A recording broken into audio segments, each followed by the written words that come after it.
ECG, heart எல்லாமே நார்மலாக இருக்குது. ஆனால் நைட்டில் தூங்கும்போது ஒரே மார் வலியாக வருது. மாரில் சுருக்குன்னு குத்துற மாதிரி வலி வருது. பயங்கரமாக வேர்த்து போகுது. பயமாக இருக்குது, என்ன பண்ணுறதுன்னு தெரியல. அப்படின்னா இதுக்கு காரணம் என்ன அப்படின்னாக்க, நாம் 9 மணிக்கு மேலே சாப்பிட்றது தான்.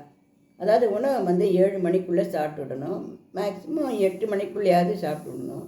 அப்படி சாப்பிட்ற உணவுகள் ரொம்ப சாஃப்டாக சாதாரணமான உணவுகளாக, ஆவியில் வச்ச உணவுகளாக இருக்கிறது ரொம்ப ரொம்ப நல்லது. அப்படி இல்லாத நம்ம நிறைய சாப்பிட்டுட்டோம் அப்படின்னாக்க அது என்ன பண்ணும், அது மாற போய் ஒரு அழுத்தும். அந்த மாதிரி மாற போய் அது அழுத்த சமயத்தில் கண்டிப்பாக அது ஹார்ட் அட்டாக் மாதிரியாகவே தான் இருக்கும். அவ்வளோ வலியும் அதில் ஏற்படும், அவ்வளோ வேர்த்து போகிறதும் ஏற்படும், அவ்வளோ படன்னு ஹார்ட் அடிச்சுக்கும், நமக்கும் பயமாக இருக்கும்.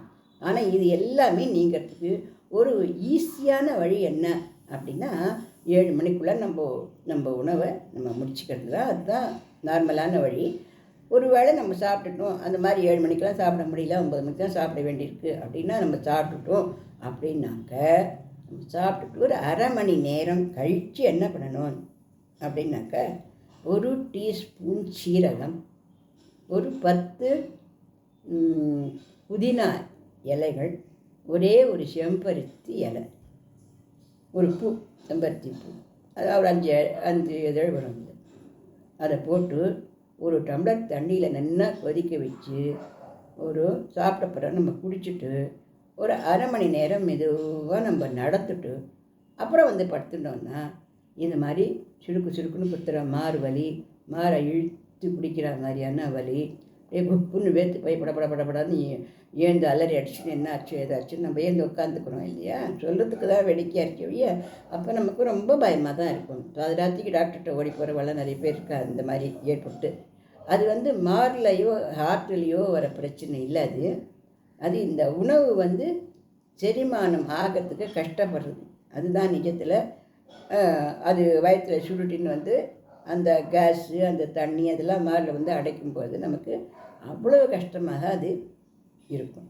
அதனால் சாதாரணமாக இது எப்போ ஏற்படும் அப்படின்னாக்க, நம்ம நிச்சயதார்த்தம், கல்யாணம் அதுக்கெல்லாம் போகும்போது நம்ம வீட்டிலலாம் டயட்டாக இருப்போம். நைட்னா 2 இட்லி சாப்பிட்டு தூங்கியிருப்போம். அங்கே போச்சு அப்படி 2 இட்லியோடு சாப்பிட்டு நம்மளால் நிற்க முடியாது. சாயந்தரம் சுட ஜீரா, பஜ்ஜி, போண்டா இதெல்லாமே சாப்பிட வேண்டியிருக்கும். அது எரிக்கிறதுக்குள்ளேயுமே நைட்டு ஒரு பெரிய சாப்பாடாக நம்மளால் சாப்பிட வேண்டியிருக்கும். இந்த மாதிரி சமயங்களில் நம்ம என்ன பண்ணலாம் அப்படின்னாக்கா, இந்த ஜீரகம், இந்த செம்பருத்தி பூ, அதுக்கப்புறம் 10 புதினா போட்டு நல்லா கொதிக்க விட்டு இந்த தண்ணியை சுட சாப்பிட்டுட்டு அதுக்கப்புறம் நம்ம ஒரு அரை மணி நேரம் வாக் பண்ணிட்டு படுத்தோம்னா இந்த பிரச்சனைகள்லாம் வராமல் நம்மளுக்கு இருக்கும். இந்த பதிவு பிடிச்சினா லைக் பண்ணுங்கள், ஷேர் பண்ணுங்கள், சப்ஸ்கிரிப்ஷன் கொடுங்க.